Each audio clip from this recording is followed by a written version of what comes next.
कल्पना कीजिए कि हम एक अंतहीन अंधेरे की ओर यात्रा पर निकल रहे हैं।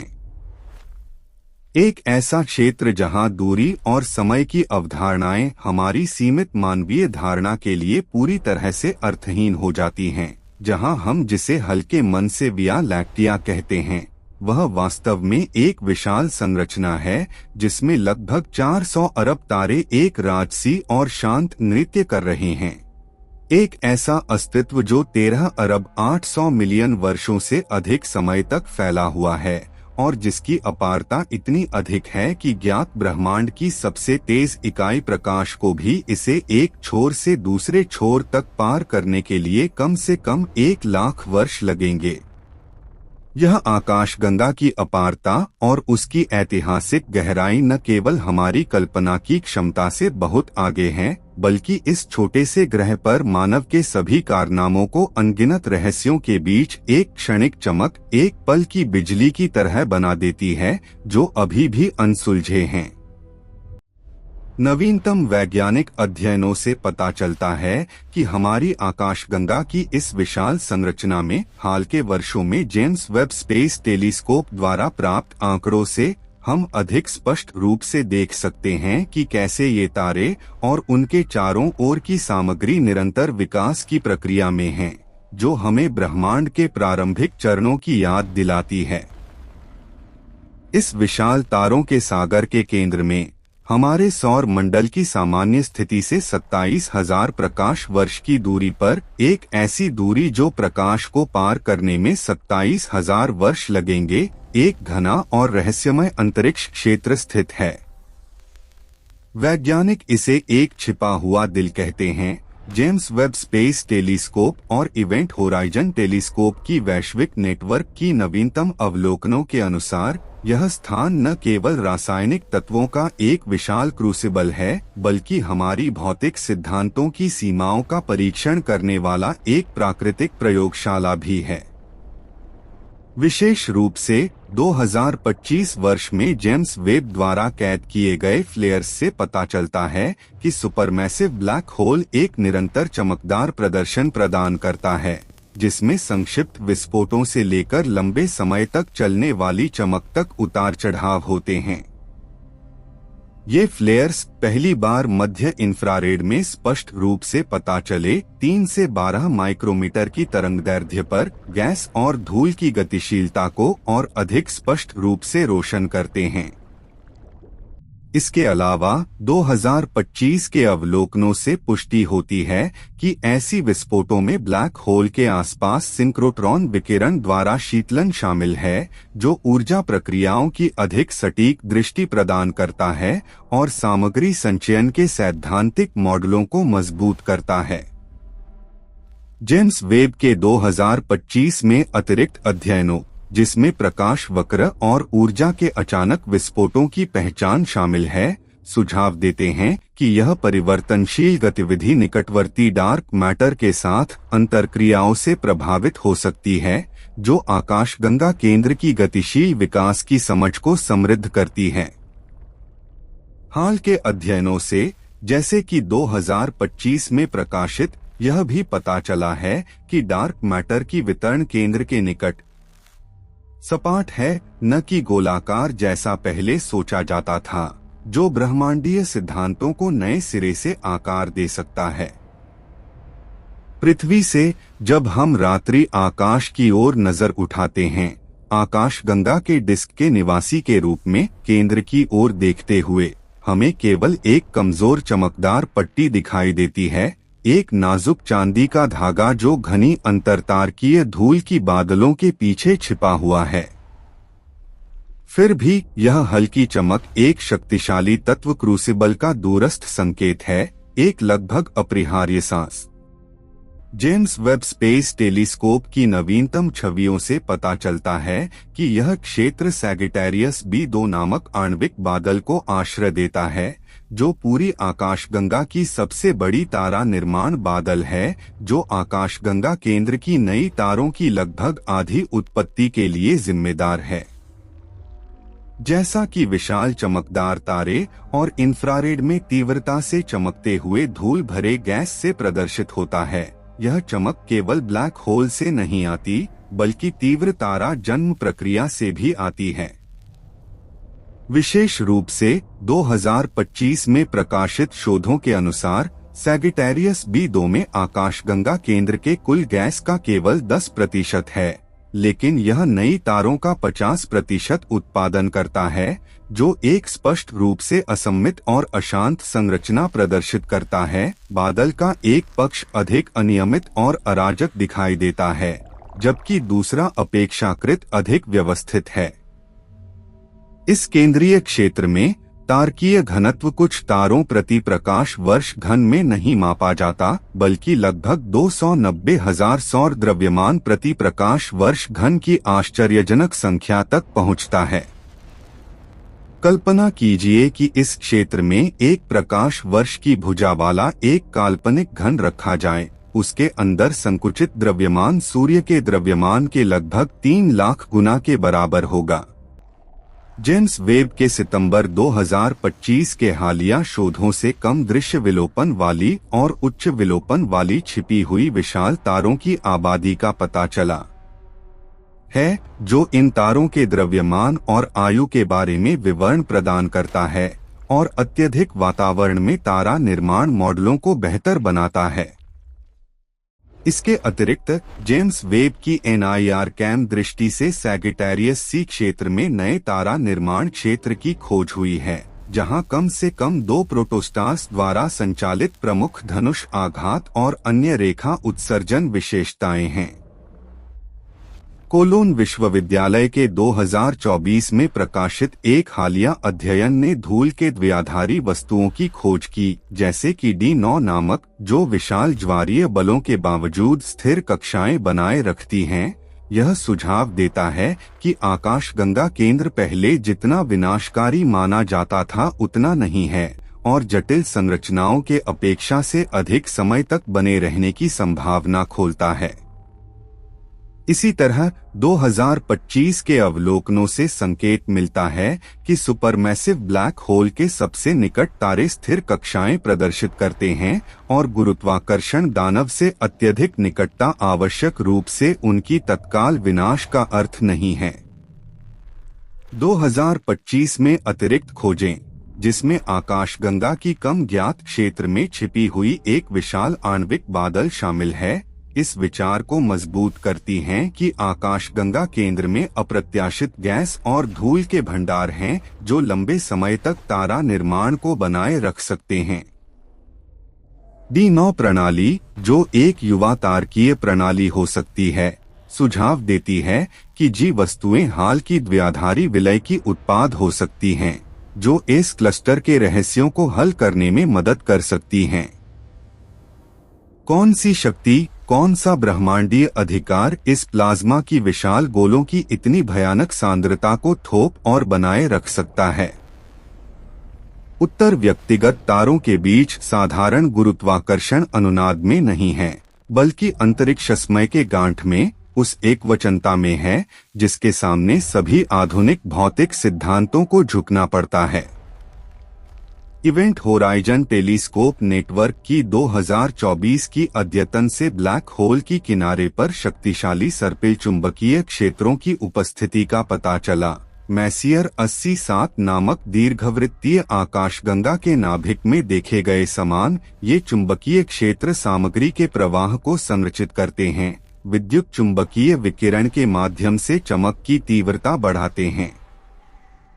इस गर्म स्थलों की पहचान विद्युत चुंबकीय स्पेक्ट्रम के कमजोर प्रतिध्वनियों से हुई और यह 1964 तक जाती है, जब अमेरिकी वैज्ञानिक ब्रूस बैलिक और उनके 2 सहयोगियों ने वर्तमान मानकों के अनुसार आदिम उपकरणों का उपयोग करके सैगिटेरियस की दिशा में ठीक आकाशगंगा केंद्र की ओर एक शक्तिशाली और चमकदार रेडियो स्रोत का आकस्मिक पता लगाया।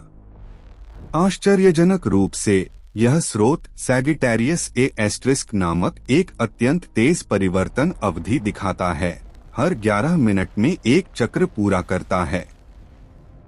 यह तेज घूर्णन एक असाधारण रूप से छोटे आयाम लेकिन विशाल द्रव्यमान वाले वस्तु का संकेत देता है। एक स्तर जो कोई साधारण तारा ध्वस्त हुए बिना प्राप्त नहीं कर सकता। इवेंट होराइजन टेलीस्कोप के 2025 में अद्यतन, जिसमें कृत्रिम बुद्धिमत्ता द्वारा बेहतर छवियां शामिल हैं, जो तेज घूर्णन और पृथ्वी की ओर हल्की झुकाव दिखाती हैं, पुष्टि करती हैं कि सैगिटेरियस ए एस्ट्रिस्क उच्च गति से घूमता है, जो उसके चारों ओर की चुंबकीय संरचना और सामग्री प्रवाह को प्रभावित करता है। इसके अतिरिक्त 2025 में नए डेटा से डार्क मैटर का पता लगाने में मदद मिली है, जहां छवियों से डार्क मैटर की पहचान के लिए गतिशील रेंज में सुधार हुआ है। 2025 में किए गए अनुवर्ती जांचों से सुझाव मिलता है कि इस ब्लैक होल का अतीत में एक मध्यवर्ती द्रव्यमान वाला साथी हो सकता था, जो आकाशगंगा द्वारा बौनी आकाशगंगाओं के अवशोषण के दौरान निगला गया, और यह उसकी गतिविधि में देखी गई कुछ विविधताओं की व्याख्या करता है। इसके अलावा सैगिटेरियस ए एस्ट्रिस्क के पीछे छिपे एक ब्लैक होल के बारे में अटकलें, जो लगभग 26 वर्षों में फिर से गुजर सकता है, केंद्रीय गतिशीलता में जटिलता की परतें जोड़ती हैं। दशकों बाद अधिक परिष्कृत अवलोकन उपकरणों के साथ गहरी खोजों ने निश्चित पुष्टि की, विशेष रूप से जर्मन वैज्ञानिक राइनहार्ड गेंजेल और उनकी टीम द्वारा नेतृत्व किए गए कार्य, जो केंद्र के निकट तारों की कक्षीय गतियों को मिलीमीटर सटीकता से निगरानी करता है। ये तारे हजारों किलोमीटर प्रति सेकंड की गति से चलते हैं और एक अद्वितीय गुरुत्वाकर्षण क्षेत्र का सबसे स्पष्ट प्रमाण प्रदान करते हैं। अधिक हाल में जेम्स वेब स्पेस टेलीस्कोप के अवलोकनों ने ब्लैक होल से निकलने वाली विस्फोटों को दर्ज किया। चमकदार इंफ्रारेड प्रकाश के साथ वे प्रकट करते हैं कि सैगिटेरियस ए एस्ट्रिस्क पहले से अधिक सक्रिय है और निकटवर्ती तारों को शिकार के रूप में उपयोग कर सकता है। ये जटिल माप प्रदर्शित करते हैं कि आकाशगंगा के केंद्र में एक संकुचित वस्तु है, जो दृश्य प्रकाश में नहीं चमकती, लेकिन जिसका द्रव्यमान सूर्य के 4 मिलियन गुना अनुमानित है। एक गुरुत्वाकर्षण दानव, एक ब्रह्मांडीय भार जो अकल्पनीय रूप से छोटे स्थान में संकुचित है। इवेंट होराइजन टेलीस्कोप के 2025 के नए डेटा छवि की संकल्पना को परिष्कृत करते हैं, छाया क्षेत्र के अधिक बारीक विवरण प्रकट करते हैं और आसपास की डार्क मैटर की हस्ताक्षरों का पता लगाने में मदद करते हैं। यह ब्लैक होल के चारों ओर डार्क मैटर की वितरण की बेहतर समझ में योगदान देता है। इसके अलावा हालिया सिमुलेशन संकेत देते हैं कि हमारी आकाशगंगा के केंद्र के निकट डार्क मैटर सपाट है, न कि गोलाकार जैसा पहले सोचा जाता था, जो मौलिक ब्रह्मांडीय सिद्धांतों को नए सिरे से आकार दे सकता है। अक्टूबर 2025 में अतिरिक्त खोजें सुझाव देती हैं कि केंद्र में गामा किरणों की रहस्यमय चमक डार्क मैटर को जिम्मेदार ठहराया जा सकता है, जो उसकी प्रकृति और वितरण पर बहस को समृद्ध करती है। 12 मई 2022 को एक ऐतिहासिक मील का पत्थर हुआ। महाद्वीपों के माध्यम से वर्षों के डेटा संचय के बाद इवेंट होराइजन टेलीस्कोप की वैश्विक नेटवर्क ने अपनी महान सफलता की घोषणा की। हमारी आकाशगंगा के केंद्र में सुपरमैसिव ब्लैक होल की पहली छवि, जिसे सैगिटेरियस ए एस्ट्रिस्क या SGR ए एस्ट्रिस्क कहा जाता है। छवि ब्लैक होल को स्वयं नहीं दिखाती। परिभाषा के अनुसार ब्लैक होल एक ऐसा क्षेत्र है जहां से प्रकाश भी नहीं बच सकता, बल्कि पूर्ण अंधेरे की एक छाया जो अपरिवर्तनीय क्षेत्र की सीमा को घेरते हुए चमकदार संचयन डिस्क से घिरी हुई है। सामग्री को टुकड़ों में तोड़ा जाता है और प्रकाश की गति के निकट गति तक त्वरित किया जाता है, इससे पहले कि वह गर्त में गिरे। यह अंधेरी छाया इवेंट होराइजन की निशानी है, पूर्ण गुरुत्वाकर्षण विनाश से पहले का अंतिम सीमा। 2024 के अनुवर्ती अवलोकनों, जिसमें ध्रुवीकृत प्रकाश के डेटा को एकीकृत किया गया, ने सर्पिल चुंबकीय क्षेत्रों को प्रकट किया जो सामग्री को संगठित करते हैं, एक विशाल ऊर्जा नलिका प्रणाली के समान। 2025 में अद्यतन, जिसमें ध्रुवीकृत प्रकाश में छवियां शामिल हैं, जो अप्रत्याशित ध्रुवीकरण फ्लिप दिखाती हैं, इन क्षेत्रों की समझ को मजबूत करती हैं और क्षेत्र की स्थिरता पर उनके प्रभाव को। SGRA* की अकल्पनीय गुरुत्वाकर्षण शक्ति मुख्य रूप से केंद्रीय क्षेत्र की विचित्र चमकदार चमक पैदा करती है। इस हिंसक खिंचाव के तहत तारकीय घनत्व अविश्वसनीय स्तरों तक चढ़ जाता है। तारे न केवल स्थिर कक्षाएं अनुसरण करते हैं, बल्कि ब्लैक होल द्वारा निरंतर टुकड़ों में तोड़े और निगले जाते हैं। यह प्रक्रिया कभी शांत नहीं होती। जब एक तारा खींचा जाता है तो स्पैगेटीकरण नामक घटना होती है। तारकीय सामग्री को स्पैगेटी जैसे पतले फिलामेंट्स में खींचा जाता है और गिरता है, लेकिन सभी सामग्री सीधे गायब नहीं होती। अधिकांश इवेंट होराइजन के चारों ओर घूमते संचयन डिस्क में फंस जाती है। अत्यधिक घर्षण से हजारों अरब डिग्री केल्विन की तापमान उत्पन्न करती है और विद्युत चुंबकीय विकिरण का एक भयानक उत्सर्जन करती है। एक्स किरणों से लेकर गामा किरणों तक, यह आकाशगंगा के नाभिक को पूरी विया लैक्टिया के सबसे चमकदार और हिंसक स्थानों में से एक बनाता है। 2025 के नवीनतम जांचों से पता चलता है कि निकटवर्ती स्थिर धूल वस्तुएं टूटे तारों के अवशेष हो सकती हैं। वे चुंबकीय क्षेत्रों की सुरक्षा के कारण बच जाती हैं और पूर्ण विनाश की धारणा को चुनौती देती हैं। इसके अलावा ब्लैक होल के निकट सामग्री की घनत्व इतनी गहरी है कि आकर्षित तारे पूरी तरह से अवलोकन से गायब नहीं होते। वे पहले अंतरक्रिया करते हैं या हिंसक टक्करों के माध्यम से अल्ट्राडेंस सामग्री के क्लस्टर बनाते हैं। गतिशील संक्रमणीय तारकीय क्लस्टर के रूप में तीव्र गुरुत्वाकर्षण क्षेत्र से प्रभावित, वे बाहरी क्षेत्रों के लिए माध्यमिक क्षेत्र उत्सर्जित करते हैं और एक स्थायी तारकीय तूफान प्रभाव पैदा करते हैं। यह अंतरतारकीय माध्यम को परेशान करता है, गैस और धूल के बादलों को धक्का देता या आकर्षित करता है और ऊर्जा और विकिरण से भरा एक अराजक वातावरण उत्पन्न करता है।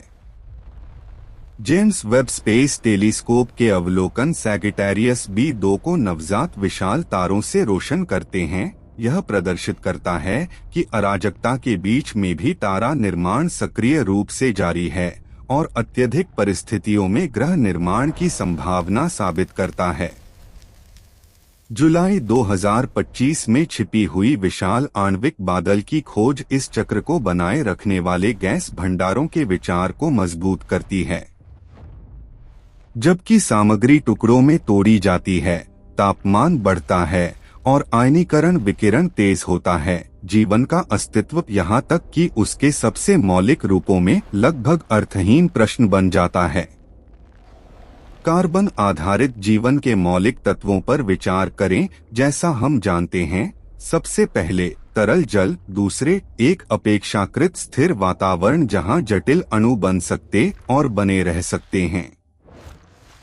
आकाशगंगा के केंद्र में ये स्थितियां पूरी तरह से उल्टी हैं। हालांकि ब्लैक होल के निकट उत्तरजीवी वस्तुओं की हालिया खोजें शायद अधिक स्थिरता की जेबों का सुझाव देती हैं, लेकिन फिर भी जैविक जीवन के लिए बहुत शत्रुतापूर्ण। अनगिनत नीली सुपरजायंट तारों से निकलने वाली हिंसक विकिरण, जो अल्पायु लेकिन सूर्य से लाखों गुना अधिक चमकदार संचयन डिस्क की उत्सर्जनों के साथ मिलकर किसी भी निकटवर्ती ग्रह को जला देगी। सतह तापमान ऐसे स्तर पहुंचेंगे जो तरल जल को बाहर कर देंगे। यह तुरंत वाष्पीकृत हो जाएगा या मुख्य गर्मी स्रोत से दूर होने पर निर्वात में जम जाएगा। यहाँ तक कि अगर कोई वातावरण बनता तो वह शक्तिशाली तारकीय हवाओं और उच्च ऊर्जा की अल्ट्रावायलेट, गामा किरणों और एक्स किरणों के निरंतर बमबारी से छीन लिया जाएगा। जीवन की आधार बनाने वाली जटिल जैविक अणु इस आयनीकरण विकिरण द्वारा लगभग तुरंत विघटित हो जाएंगी और सब कुछ परमाणु स्तर पर निष्फल हो जाएगा। 2025 के जांचों स्थिर द्विआधारी के अस्तित्व के बावजूद जोर देते हैं कि विकिरण जीवन के विकास की अनुमति देने के लिए बहुत तीव्र है। 2025 में आकाशगंगा रहने योग्य क्षेत्र पर अध्ययनों से प्रकाश डाला जाता है कि तारकीय प्रवास बाहरी क्षेत्रों में रहने योग्य ग्रहों की क्षमता बढ़ाता है, केंद्र की शत्रुता से विपरीत। यदि किसी तरह से इस अल्ट्राडेंस नाभिक में एक सभ्यता विकसित हुई होती तो उसकी तकनीकी क्षमताएं सोवियत खगोलशास्त्री निकोलाई कार्दाशेव द्वारा प्रस्तावित कार्दाशेव स्केल के कम से कम स्तर 3 तक पहुंचती। स्तर 1 की सभ्यता अपने ग्रह की पूरी ऊर्जा का उपयोग करती है, स्तर 2 अपनी जन्म तारे की पूरी ऊर्जा का, और स्तर 3 मूल परिभाषा में अपनी आकाशगंगा की पूरी ऊर्जा पर प्रभुत्व रखती है। आकाशगंगा नाभिक की निरंतर विनाश और उसकी अपार ऊर्जा का सामना करने के लिए ऐसी सभ्यता को मेगा संरचनाएं बनानी पड़ती। शायद आकाशगंगा पैमाने पर डायसन गोले ऊर्जा कैद करने और घातक विकिरण से पूर्ण सुरक्षा प्रदान करने के लिए भौतिकी पर ऐसे स्तर पर प्रभुत्व जो हम केवल कल्पना करते हैं। शायद शून्य बिंदु ऊर्जा का उपयोग या स्थानीय अंतरिक्षमय को हेरफेर करके बाहरी अराजकता से अलग स्थिर निवास बुलबुले बनाना। कार्दाशेव स्केल पर हालिया चर्चाओं से सुझाव मिलता है कि स्तर 3 की सभ्यताएं आकाशगंगा केंद्र में छिप सकती हैं। डार्क एनर्जी का उपयोग या पता लगाने से बचने के लिए अपनी हस्ताक्षरों को मास्क करके आधुनिक विस्तारों में स्तर 4 आकाशगंगा क्लस्टरों को नियंत्रित करता है और स्तर 5 पूरे अवलोकनीय ब्रह्मांड को। 2025 में नई स्केल के लिए प्रस्ताव जो निष्कर्षण से संतुलन की ओर संक्रमण पर जोर देते हैं, ऊर्जा खपत से परे स्थिरता पर जोर देते हैं, सुझाव देते हैं कि उन्नत सभ्यताएं ब्रह्मांड के साथ सामंजस्य को प्राथमिकता देंगी। हाल के बहसों में नियोकार्दाशेव स्केल का उल्लेख है, जो ऊर्जा खपत के बजाय पुनरुत्पादक सभ्यताओं के थर्मोडायनामिक ढांचे पर केंद्रित है। फिर भी कठोर वास्तविकता यह है कि मानवता की स्थिति इस शक्ति केंद्र से बहुत दूर है। हमारा सौर मंडल एक शांत स्थान पर स्थित है, अधिक सटीक रूप से सुरक्षित और दूरस्थ नाभिक की पागलपन से यह ओरियन आर्म नामक छोटे सर्पिल भुजा की आंतरिक किनारे पर स्थित है, केंद्र से 27,000 प्रकाश वर्ष दूर, जहां तारकीय घनत्व ऐसे स्तरों तक गिर जाता है जहां हमारे सूर्य जैसे स्थिर और लंबी आयु वाले तारे प्रमुख होते हैं और SGRA* तथा अन्य केंद्रीय स्रोतों से आने वाली अत्यधिक विकिरण सहनीय स्तरों तक कमजोर हो जाती है। हम खगोल शास्त्रियों द्वारा आकाशगंगा की परिधि कहे जाने वाले क्षेत्र में रहते हैं, एक अपेक्षाकृत शांत क्षेत्र जहां तारा जन्म और मृत्यु के चक्र अधिक धीमे और पूर्वानुमानित तरीके से होते हैं। पृथ्वी पर तरल जल का अस्तित्व, जटिल जैविक अणुओं का निर्माण हमारी आकाशगंगा रहने योग्य क्षेत्र में हमारी सौभाग्यपूर्ण स्थिति का सीधा परिणाम है। 2025 के नवीनतम जांचों से संकेत मिलता है कि आकाशगंगा रहने योग्य क्षेत्र पहले से व्यापक है और तारकीय प्रवास आकाशगंगा के बाहरी क्षेत्रों में रहने योग्य ग्रहों की क्षमता बढ़ाता है। विकिरण दुर्लभ है और भारी तत्व परिधियों में अधिक प्रचुर हैं, जो इन क्षेत्रों को केंद्र से अधिक आदर्श बनाते हैं। गैस विशालों और तारकीय प्रवास के प्रभाव को शामिल करने वाले मॉडल सुझाव देते हैं कि बाहरी क्षेत्रों में रहने योग्य ग्रहों की मेजबानी करने में सक्षम तारों की संख्या काफी अधिक है। यह मानवता को एक गहरी अंतर्दृष्टि प्रदान करता है, लगभग एक सामूहिक विनम्रता। हम अपनी शहरों, अपनी वास्तुकला, अपनी वैज्ञानिक खोजों पर गर्व करते हैं और विश्वास करते हैं कि हम इस ब्रह्मांड में विकास के शिखर पर हैं, लेकिन लगभग 14 अरब वर्ष पुरानी और 400 अरब तारों वाली विया लैक्टिया के संदर्भ में हम केवल एक छोटे सुरक्षित मोहल्ले के निवासी हैं। हमारी सभ्यता मुश्किल से एक साधारण तारे की ऊर्जा का प्रबंधन शुरू कर रही है।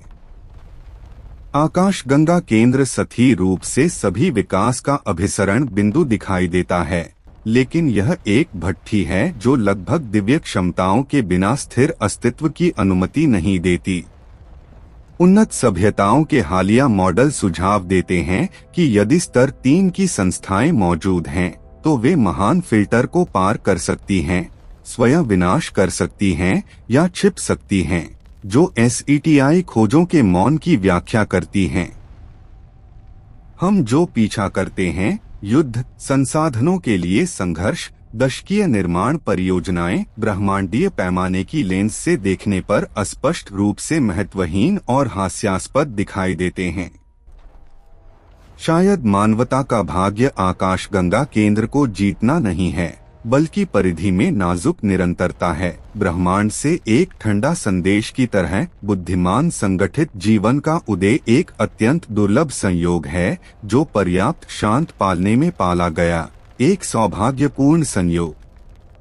जेम्स वेब स्पेस टेलीस्कोप की ब्रह्मांड के प्रारंभिक चरणों में विया लैक्टिया जैसी आकाशगंगाओं की खोजों से हम अनुमान लगाते हैं कि अन्य आकाशगंगाओं में समान रहने योग्य क्षेत्र हो सकते हैं और सभ्यताएं अराजक केंद्रों के बिना विकसित हो सकती हैं।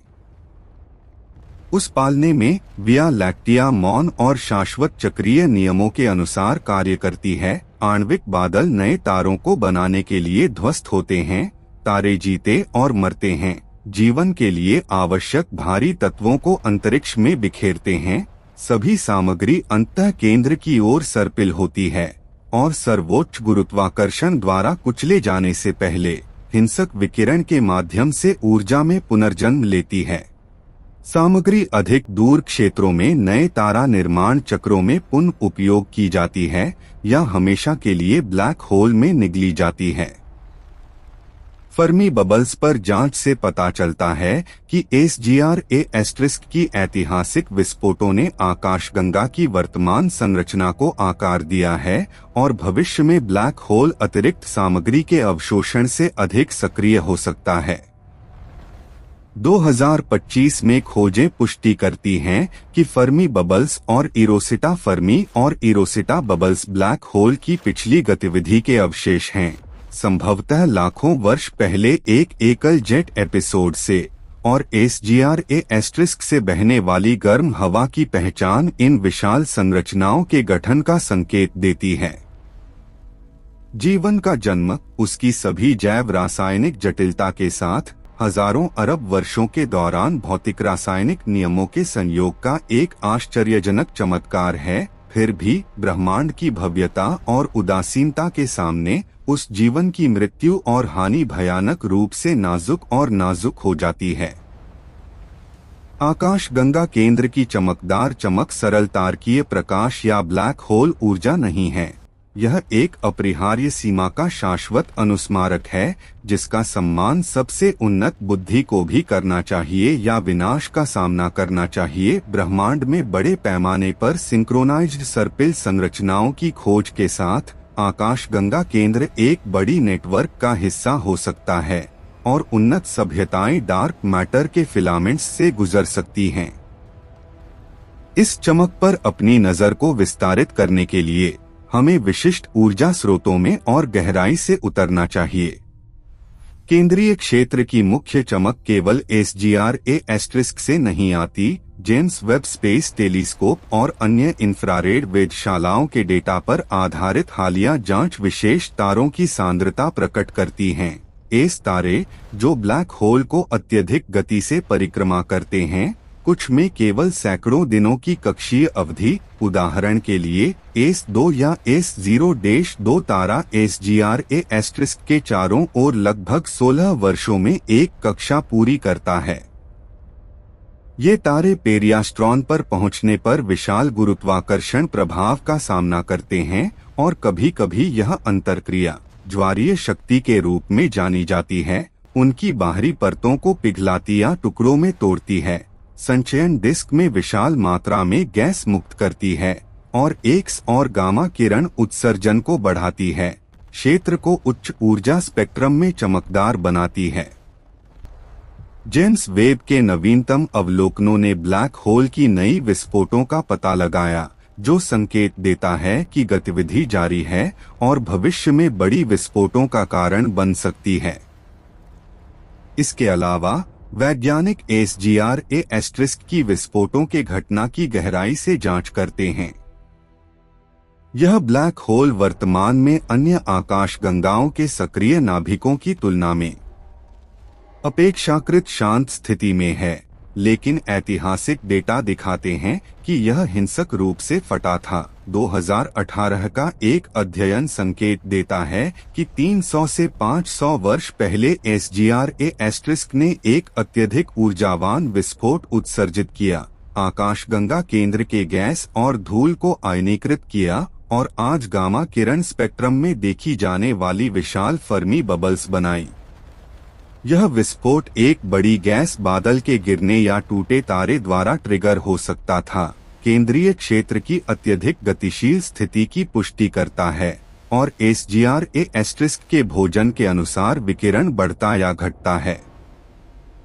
2025 के नए डेटा के साथ वैज्ञानिक अनुमान लगाते हैं कि एक प्राचीन साथी तारे का अवशोषण गतिविधि को दोगुना कर सकता है और पूरी आकाशगंगा को प्रभावित कर सकता है।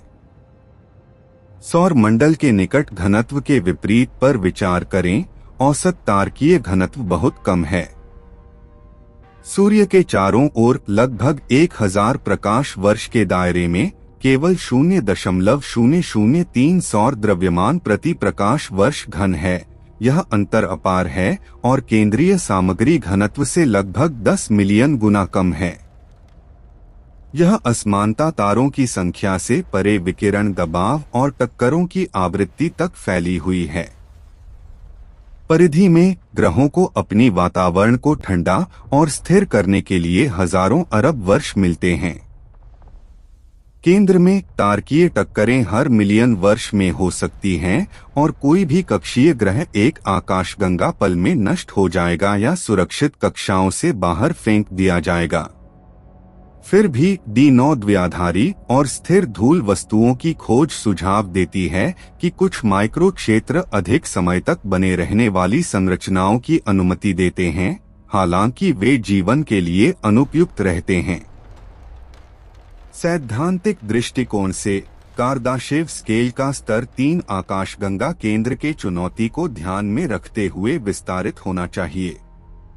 वहां की सभ्यता न केवल आकाशगंगा ऊर्जा को नियंत्रित करेगी, बल्कि अंतरिक्षमय की हेरफेर पर प्रभुत्व रखेगी। सैद्धांतिक भौतिकी स्तर 4 को आकाशगंगा क्लस्टरों की ऊर्जा के लिए और स्तर 5 को पूरे अवलोकनीय ब्रह्मांड के लिए प्रस्तावित करते हैं। आकाशगंगा केंद्र में उत्तरजीवी सभ्यता स्थिर वर्महोल बना सकती है, यात्रा के लिए या ब्रह्मांडीय प्रक्रियाओं पर प्रभुत्व के लिए डार्क एनर्जी का उपयोग कर सकती है। फिर भी सुपरमैसिव ब्लैक होल की अभेद्य गुरुत्वाकर्षण का सामना करना कठिन है। आइंस्टीन की सामान्य सापेक्षता सिद्धांत के अनुसार जो कुछ इवेंट होराइजन को पार करता है, वह अपरिवर्तनीय रूप से केंद्रीय एकवचनता की ओर बढ़ता है। इसलिए बुद्धिमान जीवन इवेंट होराइजन के बाहर लेकिन उसके अत्यधिक गुरुत्वाकर्षण प्रभाव के भीतर कार्य करेगा, संचयन डिस्क से ऊर्जा प्राप्त करेगा।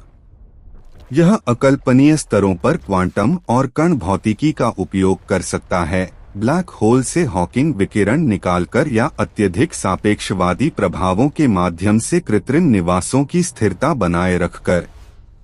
नई अटकलें संकेत देती हैं कि स्तर 3 की सभ्यताएं कार्दाशेव स्केल को चमक की सीमा के रूप में उपयोग करती हैं और संघर्षों से बचने के लिए छिपती हैं, जैसे कि डार्क फॉरेस्ट परिकल्पना में पता लगाए जाने से बचने के लिए। अवलोकन दृष्टिकोण से इवेंट होराइजन टेलीस्कोप द्वारा प्राप्त SGR-A* की छवि एक सुपरमैसिव वस्तु का दृश्य प्रमाण है, लेकिन दृश्यमान जटिल संरचनाओं की अनुपस्थिति पर जोर देती है। यदि स्तर 3 की सभ्यता सक्रिय होती तो वह आकाशगंगा ऊर्जा का उपयोग करके अपनी हस्ताक्षरों को पूरी तरह से मास्क कर देती या उसकी तकनीकें अतिरिक्त पता लगाने योग्य विद्युत चुंबकीय विकिरण उत्पन्न नहीं करती। महान फिल्टर की परिकल्पना यहाँ लागू होती है, शायद स्तर 2 या 3 तक पहुंचने का चरण वह है जहां अधिकांश सभ्यताएं युद्धों या ऊर्जा के दुरुपयोग से स्वयं विनाश कर लेती हैं, इससे पहले कि शत्रुतापूर्ण वातावरण के अनुकूल हो। या आकाशगंगा केंद्र एक गुरुत्वाकर्षण जाल के रूप में कार्य करता है जो सब कुछ रिसाइकल करता है और लंबे समय तक संरचनाओं को बाहर करता है। 2025 में आकाशगंगा केंद्र में बड़ी संरचनाओं की पहचान कृत्रिम गतिविधि का संकेत हो सकती है, हालांकि अभी पुष्टि नहीं हुई। हमारी छोटाई पर लौटते हुए, यह ब्रह्मांडीय विनम्रता अपमान नहीं है, बल्कि जागृति है। हम गैस और धूल के डिस्क द्वारा संरक्षित एक ओएसिस में रहते हैं, आकाशगंगा सुरक्षा क्षेत्र में, निकटवर्ती सुपरनोवा विस्फोटों से दूर और ब्लैक होल द्वारा निगले जाने से। पृथ्वी पर जीवन को सरल कोशिकाओं से जागरूक प्राणियों तक विकसित होने में लगभग 4 अरब 300 मिलियन वर्ष लगे, और यह सूर्य की ऊर्जा स्थिरता और हमारी आकाशगंगा स्थिति की सुरक्षा की आवश्यकता है। यदि सौर मंडल थोड़ा अधिक केंद्र की ओर स्थानांतरित होता, तो पृथ्वी हजारों अरब वर्ष पहले एक मृत दुनिया होती, युवा और गर्म तारों की शक्तिशाली विकिरण से जली हुई, या अधिक लगातार तारकीय गुरुत्वाकर्षण अंतरक्रियाओं से उसकी कक्षा परेशान। आकाशगंगा रहने योग्य क्षेत्र पर जांच अनुमान लगाती है कि तारकीय प्रवास भारी तत्वों को बाहरी ओर फैलाता है और आकाशगंगा की परिधीय क्षेत्रों में जीवन की क्षमता बढ़ाता है, सुझाव देता है कि जीवन जहां हम रहते हैं वहां अधिक सामान्य हो सकता है। हम जो खोजते हैं, मानवता के मूल्य और उद्देश्य 13 अरब 800 मिलियन वर्ष और 400 अरब तारों की दृष्टि से एक महत्वहीन खेल दिखाई देते हैं। यह जागरूकता हमें इस तथ्य का सामना करने के लिए मजबूर करती है कि हमारा अस्तित्व सांख्यिकीय रूप से एक विशेष सौभाग्य है। ब्रह्मांड एक विशाल मशीन है, एक गर्म लेकिन भावनात्मक रूप से ठंडी इनक्यूबेटर जो स्थानीय अनुकूल स्थितियों के माध्यम से विशाल तूफानों के भीतर संरक्षित उद्यानों के रूप में जीवन को पोषित करती है। जीवन के लिए आवश्यक तत्व लोहा, ऑक्सीजन, सिलिकॉन विशाल तारों की मौतों में सुपरनोवा विस्फोटों के माध्यम से जाली जाते हैं, अवशेष फैलते हैं और अंततः हमारे सौर मंडल जैसे नए पीढ़ी के तारों में इकट्ठे होते हैं। प्राचीन ब्रह्मांड में विया लैक्टिया जैसी आकाशगंगाओं की पहचान के साथ, यह चक्र प्राचीन ब्रह्मांड में तेजी से हुआ हो सकता है और हमारी कल्पना से अधिक पुरानी सभ्यताओं को जन्म दिया हो सकता है। जीवन का उदय संभावनात्मक रूप से एक महत्वहीन घटना है, रसायन और भौतिकी का चमत्कार, फिर भी ब्रह्मांड की अप्रतिरोध्य शक्तियों के सामने उसकी विनाश लगभग निश्चित है और समय और अंतरिक्ष के विशाल प्रवाह में एक अपरिहार्य परिणाम। आकाशगंगा केंद्र की चमकदार लेकिन घातक चमक उस शाश्वत विपरीत का सबसे प्रभावशाली गवाह है। एक ओर सुरक्षा क्षेत्र में अनंत सृजन की क्षमता, दूसरी ओर ऊर्जा और सामग्री की सर्वोच्च सांद्रता जहां जटिल रूप प्रारंभिक सादगी तक कुचले जाते हैं। आकाशगंगा परिधि के निवासी के रूप में हमारा कर्तव्य ब्रह्मांड के इस शांत लेकिन खतरनाक कोने में हमारी संक्रमणीय अस्तित्व को कीमती बनाना है। इस अत्यधिक वातावरण की समझ को गहरा करने के लिए केंद्र में सामग्री की भौतिकी पर तीव्र गुरुत्वाकर्षण क्षेत्र और विकिरण के प्रभाव पर विचार करें। सामान्य सापेक्षता के प्रभाव मात्र सिद्धांत नहीं हैं, बल्कि प्रमुख वास्तविकता समय विस्तार स्पष्ट है। यदि एक अंतरिक्ष यात्री SGRA* के इवेंट होराइजन के निकट पहुंचता जबकि दूसरा दूर रहता, जैसे पृथ्वी पर, दूरस्थ पर्यवेक्षक घटनाओं को बहुत धीमी गति से होते देखेगा। समय विशाल वस्तुओं के निकट कमजोर क्षेत्रों की तुलना में धीमा गुजरता है। यह न केवल जीव विज्ञान को प्रभावित करता है, बल्कि समय पर निर्भर भौतिक प्रक्रियाओं को, जैसे रेडियोएक्टिव क्षय या रासायनिक बंधन निर्माण। वहाँ की उन्नत सभ्यता इस समय विस्तार का उपयोग करके कंप्यूटेशन प्रक्रियाओं या प्रयोगों को लंबा कर सकती है, जो दूरस्थ घड़ियों के लिए हजारों वर्ष लेंगे। इस तारों के माप सामान्य सापेक्षता के कारण लाल और नीले विस्थापन की पुष्टि करते हैं और आइंस्टीन के मॉडल को मजबूत करते हैं।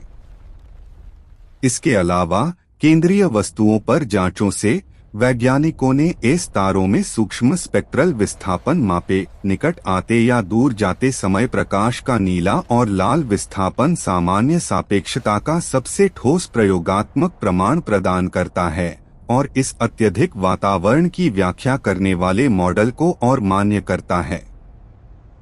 इवेंट होराइजन टेलीस्कोप के नए डेटा के साथ निकट भविष्य में हम ब्लैक होल के निकट क्वांटम प्रभावों का अवलोकन कर सकते हैं, जैसे हॉकिंग विकिरण। बाहरी जीवन की खोज के संदर्भ में वैज्ञानिकों ने तारकीय घनत्व से परे कारकों को ध्यान में रखते हुए आकाशगंगा रहने योग्य क्षेत्र की अवधारणा को विस्तारित किया है। आकाशगंगा रहने योग्य क्षेत्र को उन क्षेत्रों के रूप में परिभाषित किया जाता है जहां पृष्ठभूमि विकिरण पर्याप्त रूप से कमजोर है, भारी तत्व धातु चट्टानी ग्रहों के निर्माण के लिए पर्याप्त प्रचुर हैं, लेकिन केंद्र से बहुत निकट नहीं जहां सुपरनोवा बहुत लगातार हैं। अत्यधिक सामग्री सांद्रता के कारण आकाशगंगा नाभिक पूरी तरह से आकाशगंगा रहने योग्य क्षेत्र से बाहर है।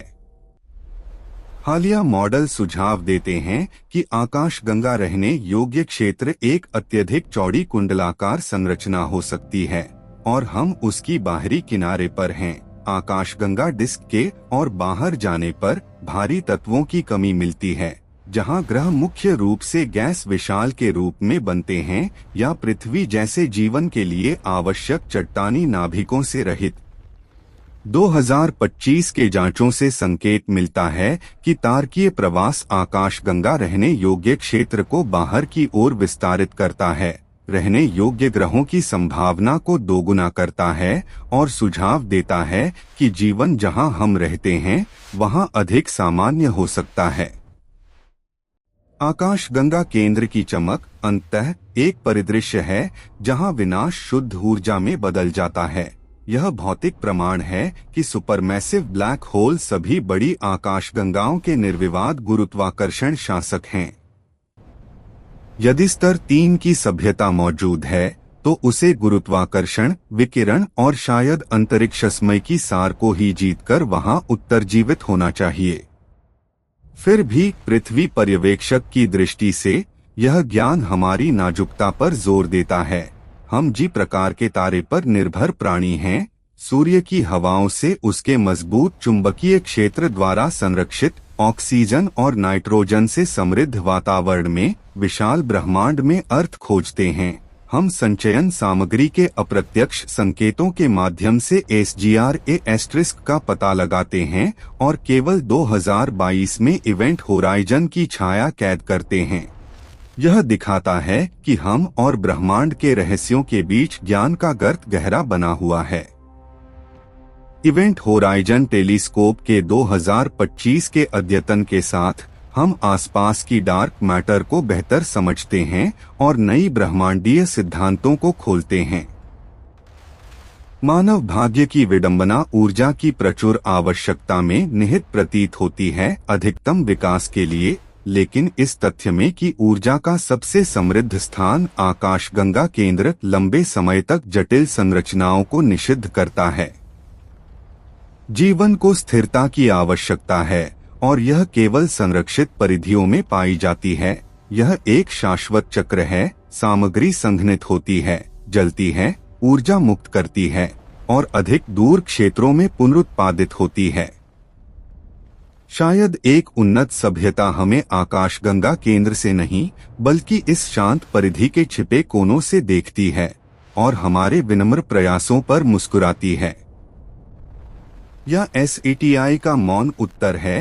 केवल स्तर 1 की सभ्यताएं जो अभी भी ग्रहीय ऊर्जा की खोज करती हैं और उच्च ऊर्जा क्षेत्रों के खतरों को अनदेखा करती हैं, पर्याप्त कमजोर रेडियो संकेत उत्सर्जित करती हैं और हमें कैद करने के लिए पर्याप्त समय तक सच्ची उन्नत स्तर 3 की संस्थाएं रेडियो की आवश्यकता से आगे निकल सकती हैं या ब्रह्मांडीय पृष्ठभूमि शोर में अपनी हस्ताक्षरों को पूरी तरह से मास्क कर सकती हैं।